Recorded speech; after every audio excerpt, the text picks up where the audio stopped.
Tem coisas que a gente não fala em voz alta, porque se falasse, talvez tivesse que admitir: eu não consigo perdoar. Talvez ninguém saiba. Você até sorri, segue a vida, cumpre suas obrigações. Mas lá dentro, em algum canto que nem você gosta de visitar, tem um quarto trancado. E dentro desse quarto tem um nome, um rosto, uma lembrança. E toda vez que você passa perto dessa porta, algo em você se encolhe. Perdoar. Todo mundo fala sobre isso. Nas pregações, nas frases bonitas, nas redes sociais, perdoar é libertar o outro e a si mesmo. Mas quem está sangrando por dentro sabe que, às vezes, essas frases não alcançam a profundidade da ferida. E então você lê Mateus 6. Você ouve Jesus ensinando sobre a oração. E, de repente, a frase cai como um peso no peito. Porque, se perdoardes aos homens as suas ofensas, também vosso Pai Celestial vos perdoará.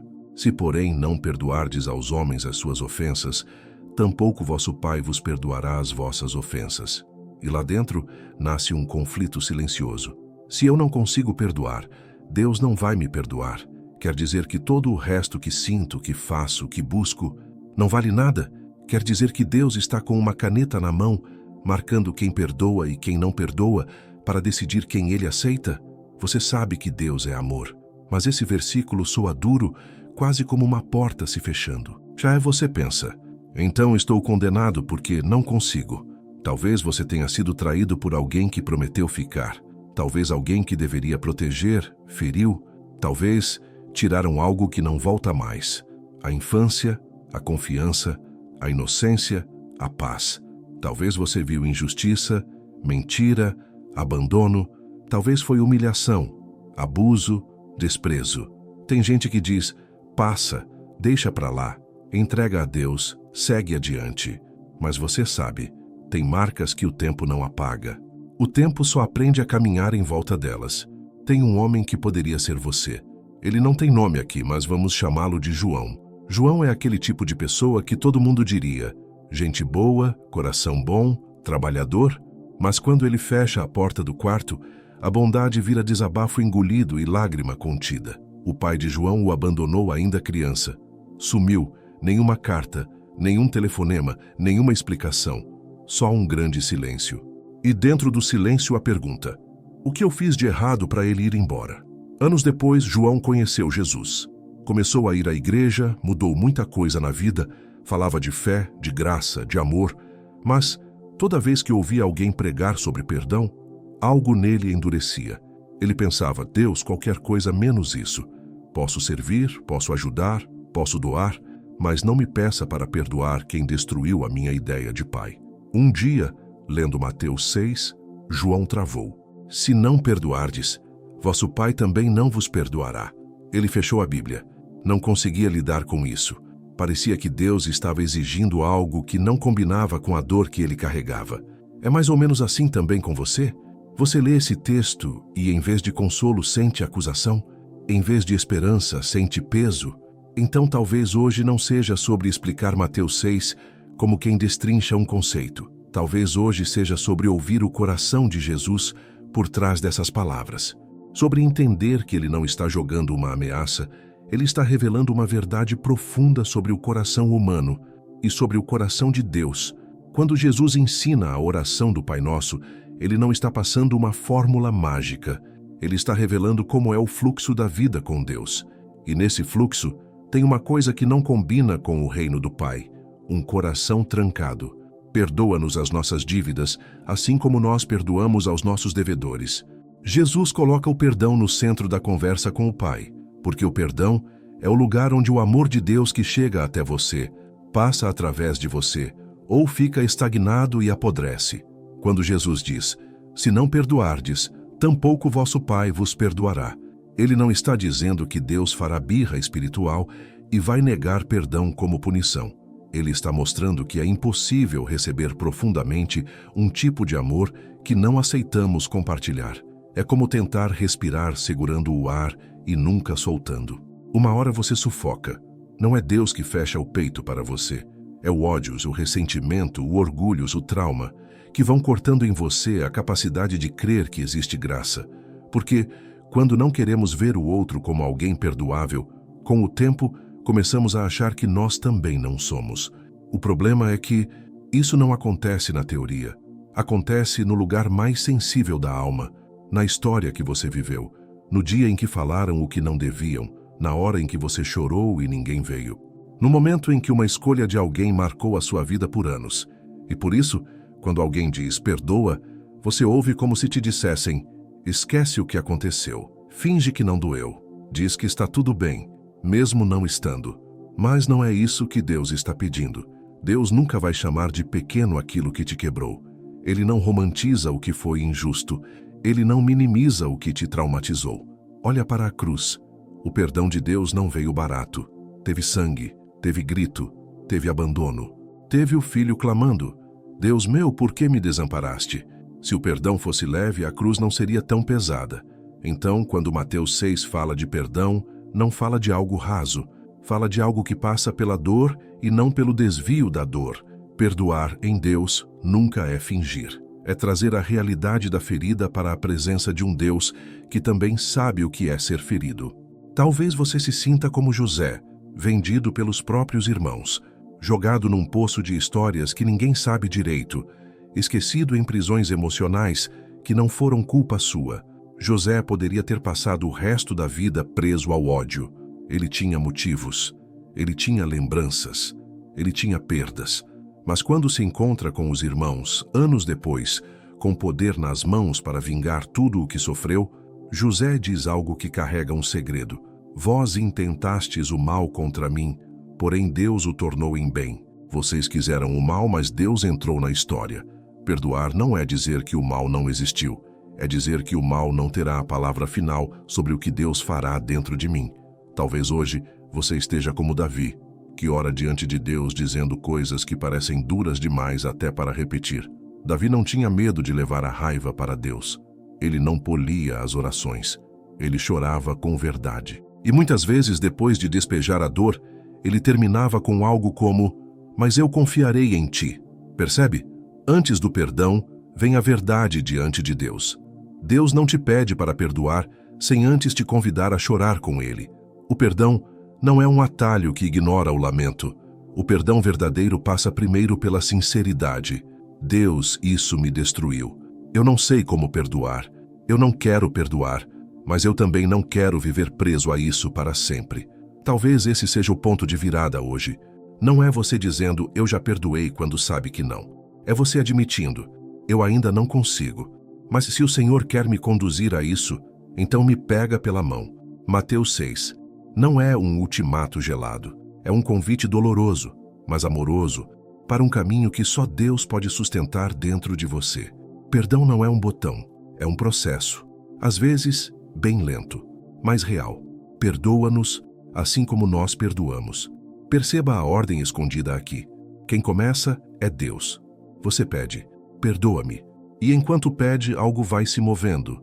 Aquele que é perdoado, aos poucos, aprende a perdoar. Você não perdoa para merecer o perdão de Deus. Você perdoa porque foi alcançado por um perdão que nunca mereceu. Você não perdoa porque é forte. Você perdoa quando perdoa, porque decidiu confiar nesse fluxo. Deus me amou quando eu era indesculpável. Então, não vou deixar o ódio me transformar em alguém que nega aos outros o que tanto precisa receber. Mas, de novo, isso não acontece de um dia para o outro. Talvez hoje o que você consiga fazer não é abraçar quem te machucou, nem olhar nos olhos, nem voltar a confiar. Talvez hoje você só consiga dar um passo pequeno, parar de alimentar, dentro da mente, aquele filme em que você se vinga, humilha, responde, faz justiça do seu jeito. Talvez hoje o perdão comece simplesmente com uma frase sincera, ainda tremendo, ainda confusa: Deus, eu quero querer perdoar, porque do jeito que está eu não consigo, mas eu não quero ficar assim. Perdão não é aprovar o que te fizeram, é recusar que isso continue definindo quem você é. É dizer: eu vivi isso, eu senti isso, mas eu não sou só isso. Quando você segura o ódio por muito tempo, ele se torna uma identidade. Você começa a se enxergar apenas como a pessoa ferida, traída, enganada, mas Deus olha para você e vê mais. Vê filho, vê filha, vê alguém em processo. Vê alguém que, mesmo machucado, ainda é amado por inteiro. Tem uma mulher que poderia ser sua vizinha, sua tia, sua amiga de infância. Vamos chamá-la de Helena. Helena foi casada por 20 anos. Enquanto acreditava no para sempre, o marido construía um outro mundo escondido. Um dia a traição veio à tona. Não foi só o casamento que acabou. Foi a autoestima, a confiança, a fé nas pessoas. Por muito tempo, Helena não conseguia nem ouvir a palavra perdão. Achava ofensivo. Parecia que estavam pedindo que ela ignorasse o que aconteceu. Até que numa madrugada, sem conseguir dormir, ela orou algo diferente. Deus, não vou fingir. Eu odeio o que ele fez. Eu não sei perdoar, mas eu não aceito que essa dor seja tudo o que vai sobrar da minha história. Se o Senhor tiver outro fim para isso dentro de mim, por favor, começa. Ela não acordou no dia seguinte amando quem a feriu, mas algo começou a mudar. Ela parou de repetir para si mesma que nunca mais seria capaz de confiar em ninguém. Começou a se permitir sentir outras coisas além da mágoa. Começou a ver que a vida com Deus ainda podia escrever capítulos que não dependiam das escolhas erradas do outro. Isso é o início do perdão, quando o que te fizeram deixa de ser o centro absoluto da sua identidade. Quando você se permite ser mais do que aquilo que tentaram destruir. Jesus fala de perdão em Mateus 6, mas ele não só falou, ele viveu. Na cruz, depois de ser traído, negado, cuspido, torturado, ele olhou para aqueles que o cravavam e disse: Pai, perdoa-lhes porque não sabem o que fazem. Alguém pode ouvir isso e pensar, mas eles sabiam, eles escolheram, eles foram cruéis. Sim, eles sabiam o que faziam em parte, mas não tinham ideia de toda a dimensão do mal que estavam praticando. E ainda assim, Jesus escolhe orar não a partir da dor, mas a partir do coração do Pai. É como se ele estivesse dizendo: eles não merecem. Mas o perdão nunca foi sobre merecimento. É sobre quem tu és, Pai. E aqui tem algo precioso. Quando Mateus 6 fala de perdoar para ser perdoado, Jesus não está te chamando para ser herói da sua própria história. Ele está te chamando para participar da maneira como o Pai ama. É o Pai que perdoa. É o Pai que cura. É o Pai que te dá forças que você nunca encontrou em si mesmo. Então talvez hoje a pergunta não seja: você consegue perdoar? Mas você deixa Deus começar esse processo com você? Você se permite ser amado no lugar onde mais tem vergonha ou raiva? Você deixa a graça entrar na parte da sua história que você mesmo não quer olhar? De forma prática, talvez o caminho hoje não seja uma lista de passos, mas alguns movimentos de alma. Um primeiro movimento: parar de esconder a ferida de Deus. Falar com Ele com as palavras que você teria vergonha de dizer em voz alta na frente de alguém. Abrir a pasta secreta do coração, entregar os detalhes, os gatilhos, as lembranças. Não é bonito, mas é verdadeiro. E Deus trabalha com verdade. Um segundo movimento: separar o que aconteceu de quem você é. Você pode dizer em oração: isso me feriu, mas isso não me define. O que me define é o teu olhar sobre mim, Senhor. Quando você começa a se ver como alguém amado, mesmo quebrado, o ódio perde um pouco da força de ditar quem você será. Um terceiro movimento: orar por si mesmo antes de orar pelos outros. Às vezes, é difícil até desejar o bem de quem nos feriu. Tudo bem começar assim: Deus cuida de mim dessa raiva, desse cansaço, dessa memória. Com o tempo, talvez você consiga acrescentar: e, se for possível, transforma algo também no coração dessa pessoa. Não para justificar, mas para que o mal não continue se multiplicando. Um quarto movimento: aceitar que perdão não é sempre reconciliação. Você pode perdoar alguém e ainda assim manter distância saudável. Perdoar não é voltar para lugares de abuso. Não é aceitar continuar sendo esmagado.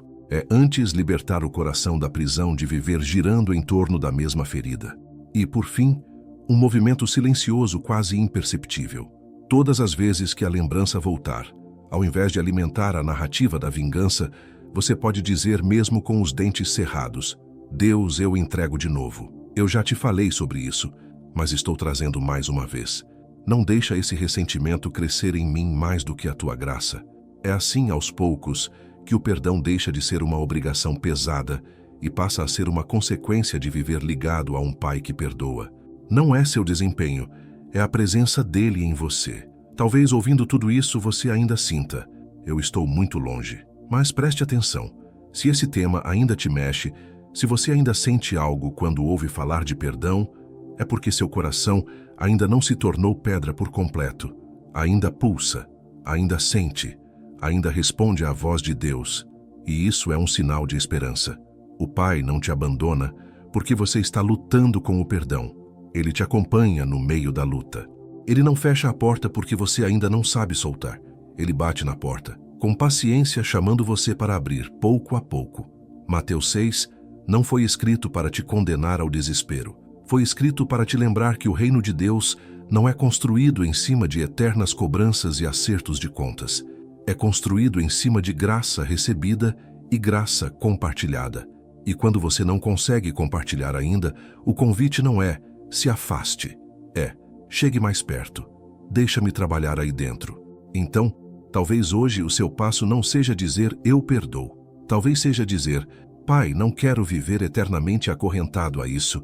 Não quero ser prisioneiro daquilo que me feriu.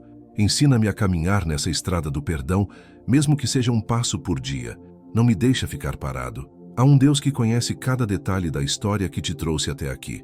Ele viu o dia em que você foi injustiçado.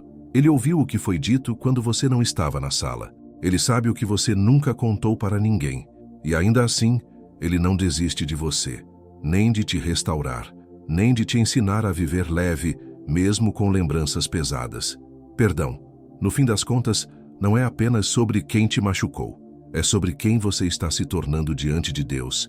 É sobre não permitir que o mal que te fizeram roube de você a capacidade de amar, de confiar, de recomeçar. É sobre crer que de alguma forma que você ainda não entende, Deus pode pegar até aquilo que quebraram em você e construir algo novo. Hoje, talvez, a oração seja simples, quase sussurrada. Pai nosso que estás nos céus, perdoa-me. E caminha comigo enquanto aprendo um pouco por vez a perdoar também.